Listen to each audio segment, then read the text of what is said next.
গল্পের নাম অনন্ত ভালোবাসা। শহরের কোলাহল থেকে দূরে এক শান্তিপূর্ণ ছোট্ট গ্রামে একটি অসাধারণ প্রেমের গল্পের শুরু। মধুরিমা একজন সুন্দরী, আত্মবিশ্বাসী এবং স্বাধীন মেয়ে যে শহরের ক্যাফেতে কাজ করত।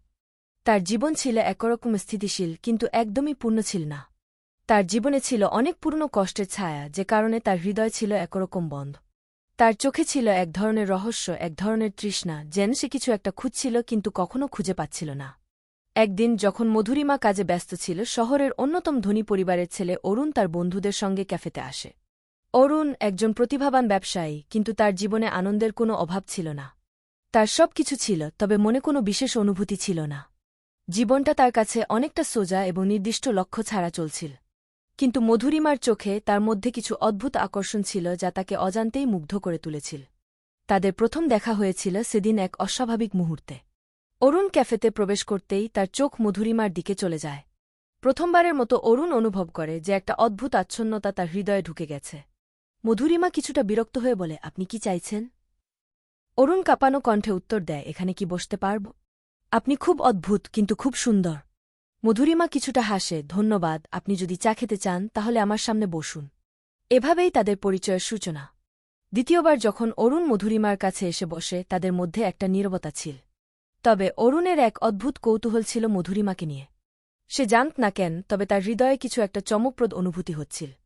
মধুরিমা নিজের কাজে ব্যস্ত থাকলেও অরুণের কথা শুনছিল। আপনি শহরের সবচেয়ে বড় ব্যবসায়ী পরিবারের একজন, তাই না? মধুরিমা একসময় প্রশ্ন করে। অরুণ সেদিন প্রথমবারের মতো তার জীবনের গল্প মধুরিমার কাছে শোনায়। হ্যাঁ, আমি আসলে নিজেকে ভালোবাসি না। সবকিছু আমার হাতে রয়েছে, কিন্তু আমি জানি না সত্যিকারের ভালোবাসা কি। মধুরিমা কিছুক্ষণ চুপ থাকে। তারপর সে বলল, আপনি জানেন, কখনো কখনো আমাদের কাছেই থাকে যা সবচেয়ে মূল্যবান, কিন্তু আমরা সেটা দেখতে পাই না।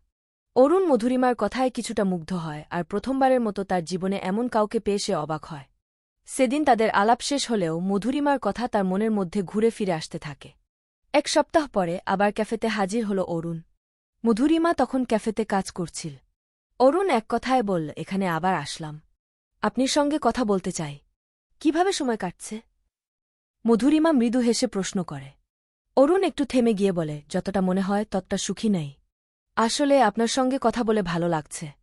মধুরিমা অবাক হয়ে তাকায়, তাহলে আমি কি আপনাকে কিছু সাহায্য করতে পারি? আপনি ইতিমধ্যে অনেক সাহায্য করেছেন, অরুণ হাসল। এমন কাউকে কখনো দেখিনি যার মধ্যে এত গভীরতা আর শান্তি আছে। এভাবেই তাদের সম্পর্ক আরও গভীর হতে শুরু করে। শুরুতে ছিল শুধুই কথোপকথন, তবে ধীরে ধীরে তারা একে অপরের কাছে আরও বেশি পরিণত হতে থাকে। একদিন কাজ শেষে মধুরিমা যখন বাড়ি ফিরে যাচ্ছিল, তখন অরুণ তাকে একদম হঠাৎ একটি প্রস্তাব দেয়, আমার সাথে কোথাও যেতে চান? কিছু সময় একসঙ্গে কাটানো যাক। মধুরিমা কিছুক্ষণ চিন্তা করে, তারপর মৃদু হাসি দিয়ে উত্তর দেয়, অবশ্যই। তারা একে অপরের সঙ্গে বেশ কিছু সময় কাটায়, একান্তে অনেক কথা হয়। মধুরিমা বুঝতে পারে যে অরুণ শুধু একজন ব্যবসায়ী নয়, তার মধ্যে এমন কিছু রয়েছে যা সে প্রথম দেখাতে পারছে না। অরুণও অনুভব করে মধুরিমা তার জীবনে এমন এক অস্থির প্রশান্তি নিয়ে এসেছে যা সে কখনো অনুভব করেনি। আমি জানি না মধুরিমা, একদিন অরুণ বলে, তুমি আমার জীবনে এমন এক পরিবর্তন নিয়ে এসেছ যেটি আমি আগে কখনো অনুভব করিনি। মধুরিমা তার দিকে তাকিয়ে বলে, আমাদের সম্পর্ক তো এখনও নতুন। আমি জানি না আমরা কোথায় যাব, কিন্তু আমি চাই আমাদের বন্ধুত্বে কোনো জটিলতা না আসুক। অরুণ নীরব হয়ে থাকে, তারপর বলে, আমি কি জানি তোমার মধ্যে কিছু একটা আছে যা আমার জন্য অনেকটা পথপ্রদর্শক হতে পারে। এভাবে তাদের সম্পর্ক আরও মধুর হয়ে ওঠে। একে অপরকে নিয়ে যে স্বপ্ন ছিল তা ধীরে ধীরে বাস্তবে পরিণত হতে থাকে। কিন্তু একদিন অরুণ তার জীবনের এক বড় সিদ্ধান্ত নেয় যা তাদের সম্পর্ককে আরও চ্যালেঞ্জের সামনে ফেলে দেয়। অরুণের পরিবারের পক্ষ থেকে তাকে ব্যবসা নিয়ে নতুন দায়িত্ব দেওয়া হয়, যা তার কাজের চাপে মধুরিমাকে একটু দূরে ঠেলে দেয়।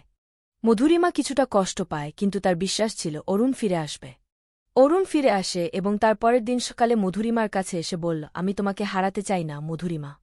তুমি আমার জীবনের একমাত্র ভালোবাসা। এভাবেই অনন্ত ভালোবাসা গল্পটি এগিয়ে যেতে থাকবে। একে অপরকে জানার মধ্যে তাদের সম্পর্ক আরও দৃঢ় হতে থাকে, নানা ধরনের বিপত্তি এবং সম্পর্কের সমস্যাগুলো তারা একসাথে কাটিয়ে ওঠে। আপনি চাইলে আমি পরবর্তী অংশগুলি লিখে দিতে পারি। গল্পটি চলতে থাকবে, যেখানে তাদের মধ্যে প্রেম, সংকট এবং বিশ্বাসের নতুন নতুন অধ্যায় আসবে।